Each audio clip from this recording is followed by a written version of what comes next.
everyone, it's Nicole. Welcome back to my channel and to part 2 of my art journey. If you remember rightly, we talked about procrastination last week, or I did. And I do hope you got something from that video and that you are now on your art journey, or at the beginning of it, or in the middle of it, I don't know. Let me know in the comments where you are at with your art journey. Today we're still in the year 2017. I haven't finished with that year yet. And the theme is self-directed study. Don't worry, just keep with me. And we're going to be talking about making art. That's definitely important. So let's get started. So 2017 was this year of self-directed study. I am probably, to be honest, one of the most academic people I know, really. I love, and I love studying. I think it stems from school, and then I went back into in my late 20s and did my degree. All those experiences set me up, if you like, because I just and I'm going to be doing some study in the future as well. I haven't finished, it's sort of like never-ending journey.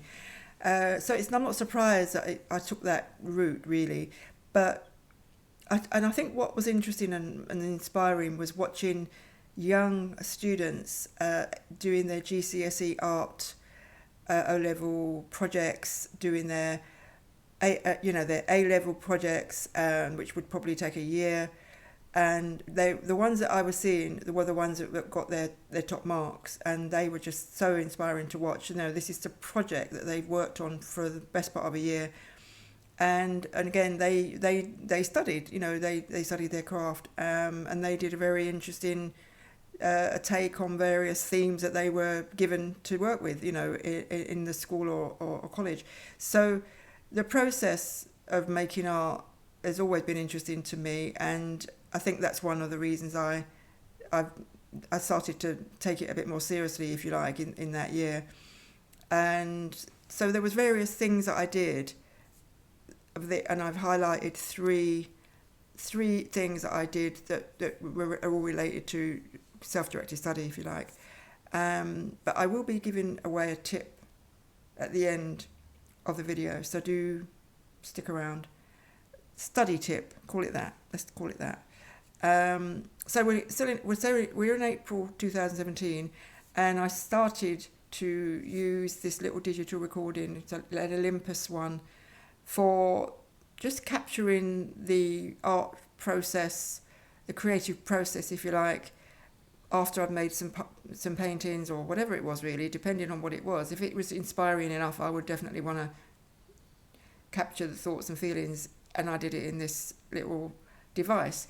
And then it got filled up because it had only take 100, but I logged all of them in a separate place, so that I kept, because I couldn't give them titles, and I know exactly what each of those recordings is all about, briefly. I don't. And then I went on to use an iPad, and then I ended up using my tablet, which is, it was a great way to do, and I continue to do that.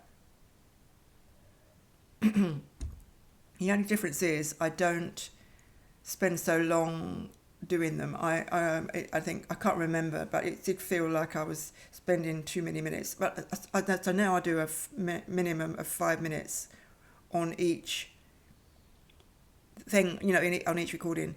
And if I do need to do another one, or an extra sort of, bit to that recording, I'll just do another 5-minute one, or something like that. And so that's how I keep it going now, because I do use them as they're a good resource.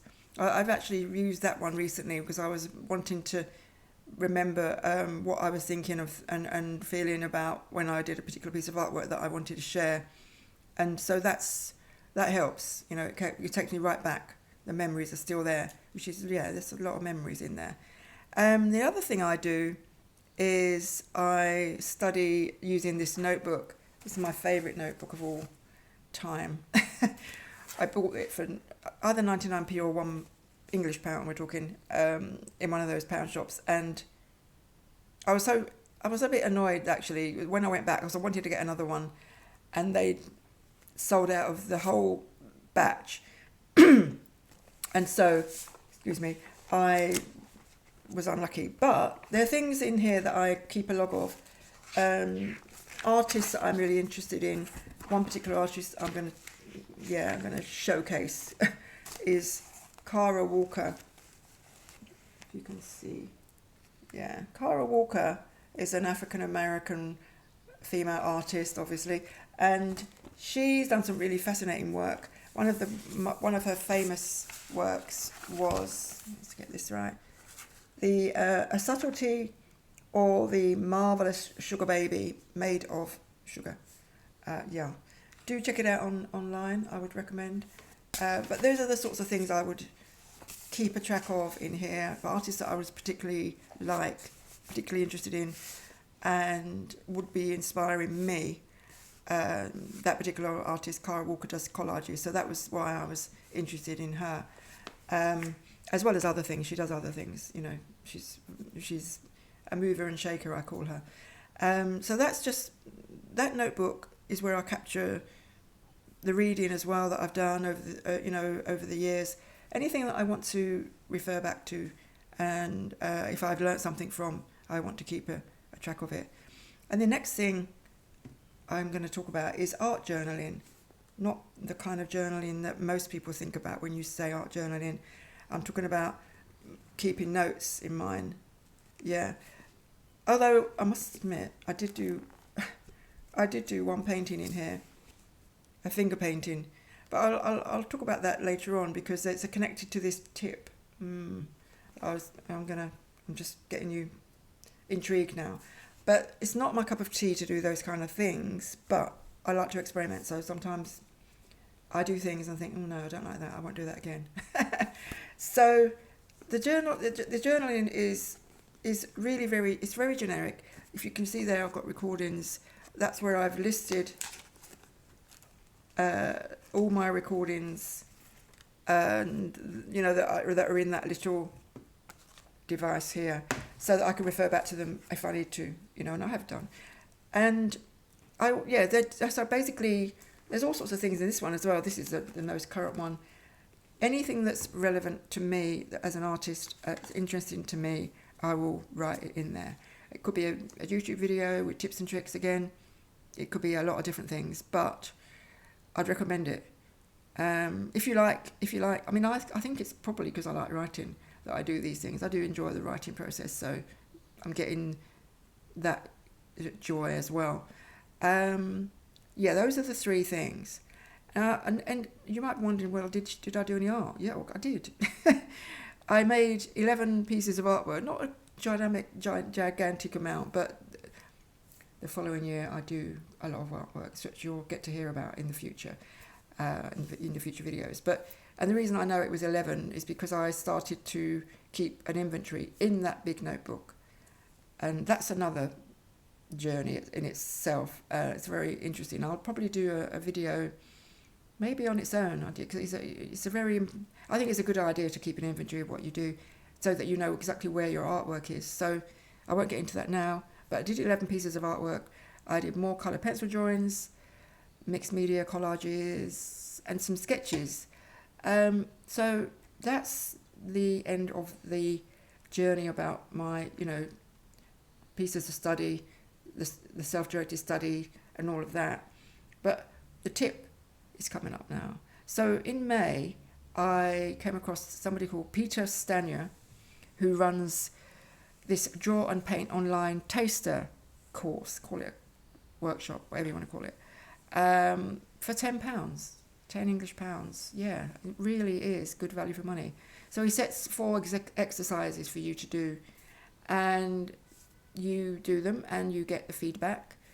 And I got some really positive feedback, which is encouraging. And he was encouraging me to join him, online for the online courses that he was obviously promoting. And he was willing to take me on as a student, basically. And I thought that was really encouraging too. And if I did want to go down that road, I might have done, but I don't I didn't want to go down that road. I'm still in the self-directed artist mode, and I'm enjoying that. You know, I kind of like that I'm doing my own thing. So I'll put the link below to Peter Stanyer and his course to check it out.